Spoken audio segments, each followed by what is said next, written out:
Tai sveiki, mes vėl sugrįžome su Austėja ir aš Simona ir vėl apjungėme, tęsėme, tai yra tyrimo apjungimo fizikos ir sąmoningumo.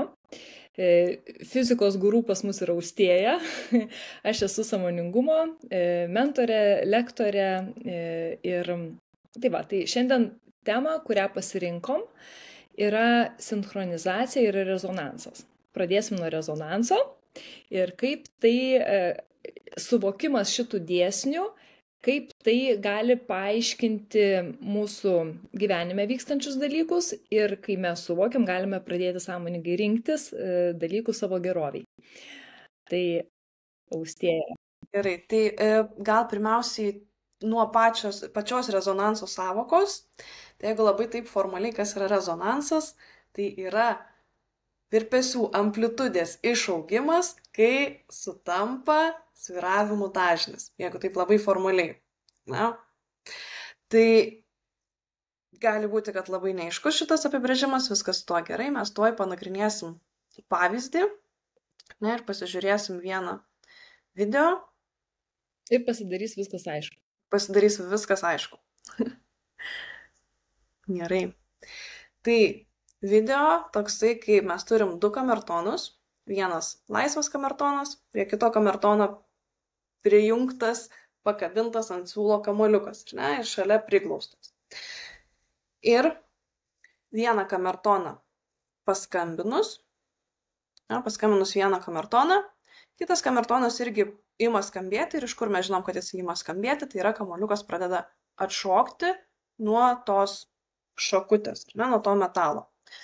Tai kas čia iš viso vyksta, tai kai paskambinam į tą metalinę, į tą kamertono dalį, metalinę tą šakutę, garsas sklinda, šita medinė dėžutė sustiprina garsą ir jį perduoda kitai dėžutei.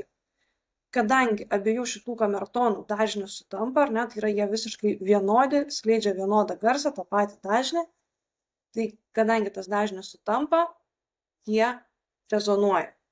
Vienam skambant pradeda skambėti ir kitas. Nors prieš tai jisai neskambėjo, kamuoliukas nešokinėjo, kai tas toliau esantis pradėjo skambėti, šitas irgi pradėjo skambėti. Vyko rezonansas. Ir būtent tik tai dėl to, kad dažniai sutampa. Jeigu šitie kamertonai būtų skirtingi, skirtingo dažnio, tai mes nematytume šito reiškinio, tas kamuoliukas nešokinėtų. Tai tik tai vienodo dažnio kamertonai gali tokią atlikti magiją tokią. Įvykti rezonansas, kai sutampa dažnis. Tai čia rezonansas iš fizikos pusės. Ir dabar galim tą patį reiškinį patyrinėti, o tai kaip tada veikia mūsų gyvenimuose šis rezonanso principas. Tai jeigu, tarkim, gal per šventas vietas paaiškinsiu, kažkaip dažnai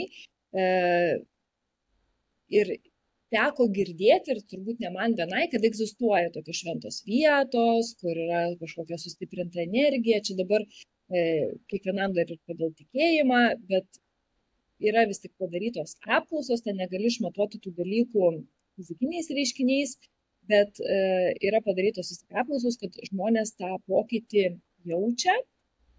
Ir turbūt iš tiesų galim kaip pavyzdį, tarkim, kai esam kokioj nors niūrioj vietoj, kalėjime, kažkokios žudimo vietoj, vis tiek vienaip jaučiasi būti tenais. Ir kai esam kažkokioj tai, nežinau, gamtoj, gražioj vietoj, šviesioj vietoj, jausmas yra dar kitoks. Ir kaip čia dabar arba prie vienų žmonių jaučiamės pakylėti, įkvėpti, o prie kitų pradedam jausti nerimą, kažkokį sumišimą ir atrodo, kad, kaip ir čia viską jaučiausi gerai, o staiga jaučiuosi blogai, arba jaučiausi blogai ir prie kažkokio tai žmogaus pradedu jaustis gerai. Tai kaip tai paaiškintų rezonanso metodas ir tas būdas, principas? ne? Kad mes iš esmės turime savyje visus dažnius, visokius dažnius. Mes esam visuma tų dažnių. Kaip Austėja sako, mes esam tie visų dažnių kamertonai. Ne? Kad ir vienas ir kitas žmogus Turim yra. visus ten tuos kamertonus išsidėlioję. Jo. Ir tarkim, ateina dabar tas šviesus žmogus, ar tai šventa vieta, nu kažkoks besišypsantis, besimėgaujantis gyvenimu, viską mylintis, ar ne? Ir jisai turi tuo metu pastiprintą tą vieną dažnį. Ir tas dažnis susiranda mumyse tą patį dažnį ir jis pradeda skleistis. Ir mums atrodo, kad mes čia tikrai galima kartais taip sakyti, o čia ne aš, čia šitas žmogus kažką su manim padarė, jis negalėtų nieko padaryti, jeigu manyje tos savybės arba to dažnio nebūtų. Tai jisai manyje išsiskleidžia tarsi. Ir lygiai taip pat, jeigu prie kažko pradedu jaustis blogai, tai niekas ten viduj neišsiskleidė, ko aš neturiu. Ne, vadinasi, irgi tiesiog surezonavo su mano kažkokiu tai pykčiu, gal su mano nepasitenkinimu, kuris man irgi yra pažįstamas. Ir tiesiog jo, tas dažnis atliepia manąjį. Net dėl to iš to turbūt kyla veidrodžio principas, ką matai kitame, turi ir savy, tiek gerus dalykus, tiek blogus dalykus. Ir rezonanso metodas šitą dalyką paaiškina. Ir sąmoningai, išmanant ir žinant šitą reiškinį, mes galime rinktis, su kuo ir kokioje aplinkoje būnam ir kokią savybę savyje norime stiprinti. Todėl ir sako, kad važiavimas ir vykimas iš šventas vietas ir buvimas ten, tai aišku, kad mes tada stiprinam tą meilės jausmą, meilės, dėkingumo būseną, kiekviena vieta dar išskleidžia šiek tiek subtiliai vis tiek kitokį tą jausmą, bet ta būsena patampa, kad ji pataptų mums dažnesnė negu visos kitos būsenos. Tai rezonanso principų galim sąmoningai rinktis, kur aš noriu būti, tarp ko aš noriu būti. Ir tarkim, aš mėgstu skaityti šventraščius ar kažkokius tai, ar maldas, šventus dalykus, kas ir iš tikrųjų patyrimas, čia nereikia tuo tikėti. Būsena aš labai greitai pasikeičia. Jeigu man būna užsiveliu kažkokiuose tai mintyse ir dabar nesenai eidama ir vaikščiodama užsidėjau Bhagavad Gitą, būtent ir man per visą kūną pradėjo eiti, visiškai skleistis kita ta vibracija, kuri eina iš tų tekstų. Ir aš būdama joje, tada ir plėsdama šitą būseną, aš galiu paskui iš jos priminėti kitus sprendimus. Tai rezonavaisi su Bhagavad Gita. Ir čia nėra svarbu. Ir sako, kad krikščionybėje tėvė mūsų malda yra labai stipri. Čia turbūt kiekvienas randa tą gamtą galų gale. Turi savo vibraciją, savo dažnį. Todėl joje yra būti, pasikrauti tą energiją, kur yra švari, tai yra rezonuoti su gamta, yra tai, ką mes tada savį stiprinam, žodžiu, ir tas sąmoningas pasirinkimas rezonanso irgi yra asmeninis didelis augimas. Čia paminėjai gamtą, mes irgi buvom vienos draugės šventėje ir susitikom prie ramių marių, gamtoj, gražiai paukščiukai skraido. Ir jin taip sėdi ir sako, bet geras, jūs tokios visos ramios, iš jūsų tokių ramių nesu mačiusi. O mes visos bendrai tokios ramios, kartu su ta gamta. Taip visai irgi taip pat paminėjai ir pagalvojau, kad irgi čia tą patį, ne? Aha. Su gamta. Ir tai, ką tu dabar papasakoji, tarsi labai gražiai pereina į kitą sinhronizaciją, kaip čia pavadinti, metodą, reiškinį. Ne? Reiškinį. Ar reiškinys. Aha, o dabar ką papasakoji per tavo pavyzdį, pereinam prie sinchronizacijos reiškinį. Jo. Tai sinchronizacija, šiaip man asmeniškai, aš labai gilinausi ilgai, rezonansas ir sinchronizacija. Tokie panašus dalykai, ne, bet skirtumų tam tikrų yra. Ne, rezonansas tai būtent, kai išauga kažkuris tas dažnis konkretus, kuris sutampa, o sinchronizacija tai tas kaip čia, vyksmas, kai kaip čia, dažnių susivienodinimas, ar ne, jeigu tai paprasčiau. Tai irgi pažiūrim gal vizualą ir bus šiek tiek aiškiau, kas ta sinchronizacija iš tokios grinai fizikinės pusės. Tai čia turim 4 metronomus, 4 metronomai, kuriuos tiesiog paleidžia sviruoti ir paleidžia sviruoti taip, kad jie nesutaptų jų sviravimas, ar ne, kaip ir būtų nesusinchronizuoti. Ir jie visi yra padėti ant bendros plokštumos, kur tą plokštumą uždeda paskui ant 2 skardinių, ar ne, kurias matom toliau. Koks yra tikslas uždėti ant tų skardinių, tai kad būtų ta bendra tokia plokštuma, kad metronomai, taip kabutėse, jaustų vienas kitą, ne, ir kai jie tą turi bendrą sviruojantį pagrindą, ne, kuris gali šiek tiek sviruoti, nes ant skardinių padėtas, tai jie, vėlgi kabutėse, jaučia vienas kito sviravimą ir gali prie to prisiderinti patys, ar ne, sinchronizuotis gali. Ir matysim, kaip per laiką šitie metronomai, jie pradės kartu visi į vieną pusę sviruoti, ar ne, tai bus susisinchronizavę. Tai įdomu, kad šitas reiškinys tai buvo atrastas su švytuokliniais laikrodžiais, ne, kai buvo padėti kažkokią tai bendrą platformą turėjo, jie susisinchronizavo, o jeigu jie atskirti toliau ar ne vienas nuo kito neturi tos bendros, tai jie nesisinchronizuos. Ne? Tie ar švytuokliniai laikrodžiai, ar šiuo atveju paprasčiausias yra pavyzdys metronomai. Ir matom, kokių jie bendrai visi į tą pačią pusę, ar ne, vienodai gražiai susisinchronizavę sviruoja.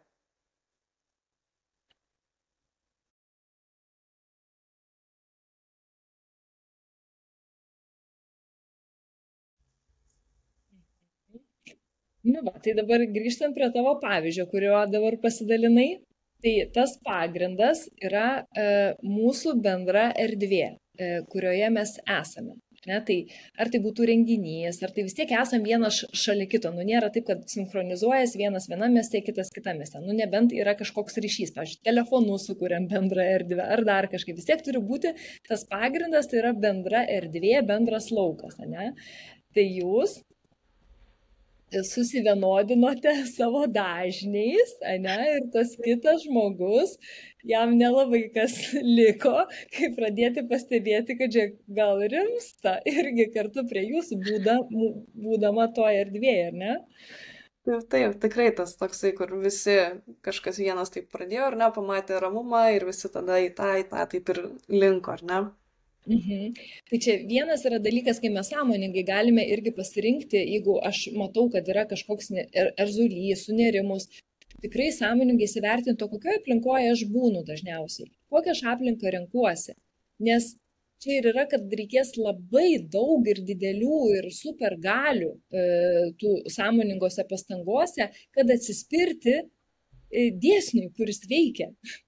Tiesiog tai yra dėsnis, čia yra, kad tu priešinėsi labai tada dideliai jėgai ir kartais save tiesiog patraukti tenka iš tos situacijos, o ne, nes būna konsultacijose žmonės sako, gal man dabar reikia to situacijoje dar pabūti, kad aš kažką suprasčiau, dar paleisčiau, ne, kartais tiesiog jau tiek viską supratai, kad turi pati patraukti save iš tos situacijos, ne, kuri yra, tau nekuria pridėtinės kažkokios tai verties, to gyvenimo, kurio tu nori. Tai va, tai patraukti, tai čia gerai yra sąmoningai irgi suvokti, ką aš kuriu aplinkui ir lygiai taip pat, jeigu namuose staiga aplinkiniai tokie suirzę darosi namie, tai gal ir aš ten kažką skleidžiu ir mes visi susivienodinam, ne? Galbūt buvo tas kažkuris, kuris stipriau pradėjo, žinai, susipyko, pavyzdžiui, mama ir tėtis, tada žiūrėk ir vaikai nervuoti, ten dar kažkas, visi susinchronizuoja į tą bendrą atmosferą. Tai, tiesiog, kad visą tą kuriame kartu ir prisimti atsakomybę, bet mes su tavim irgi kalbėjom dar apie masinės tas psichozės, kaip nutinka. Aš irgi kaip tik tą norėjau prisiminti, ar ne, kad prisimenu labai gražiai kalbėjai apie tą, kad, ir tuo pačiu ir atjausti, nes tu pats nežinai, kaip tu elgtumeis, ar ne, gal plačiau šiek tiek papasakok šitą mintį.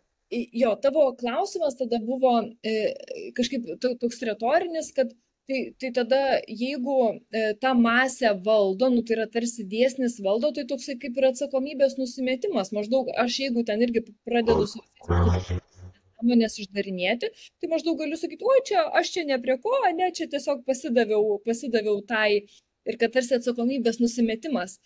Ir mes su tavim tada ir pakalbėjom, kad čia reikia suvokti, kad tai yra dėsnis, kuris veikia, tai yra mūsų žmogiška dalis, kur taip gali nutikti, kur pats realiai nesuprasi, ką tu ir kodėl taip elgeisi, kaip visi kiti. Nu, toks įeisi kaip į kažkokią transo būseną. Juk būna, ne, žmonės, kurie ir sako, aš nesitikėjau už savęs tokio elgesio, esu kažkokiai transo būsenai.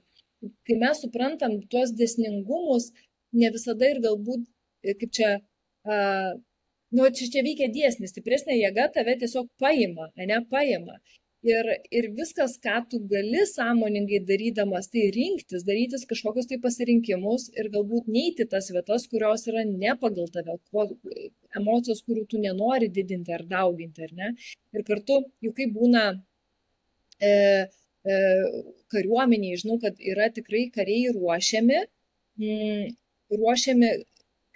čia toks, kaip čia pavadinti, karo etiketas ar kažkas, kad koks tu turi būti, kad nebūtų prievartavimų, kad vis tiek elgtis pagarbiai žmogui ir panašiai, kad nuo to kariai yra mokomi. O kas nutinka?